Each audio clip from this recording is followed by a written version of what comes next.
The answer choices here tell me this is that very weird verb tense rule that I call the to and ing rule.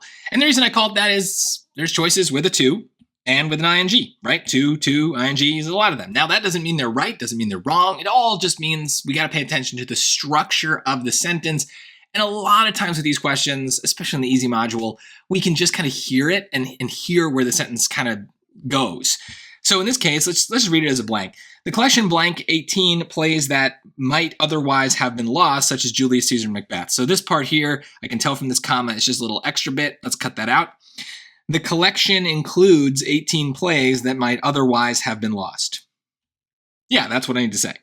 The reason is that that's the verb in the sentence, right? Includes is the main verb. And so when it has an ing or it has a to, then it's not really the main verb anymore. Then it's kind of part of another verb or it's part of an extra clause. And so all these other choices would make this not a sentence anymore. And maybe we can hear it best with choice B. The collection, including 18 plays that might otherwise have been lost. Hear how my voice kind of keeps going up and up and up, expecting for that drop, that place where the sentence kind of turns and now we get to the action, but it never gets there, right? It just kind of ends.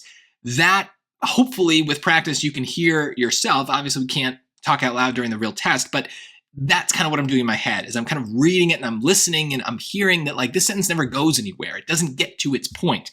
We need verbs like this that are in that kind of just like present tense or at least in a very clear verb tense that allows us to just kind of have the sentence.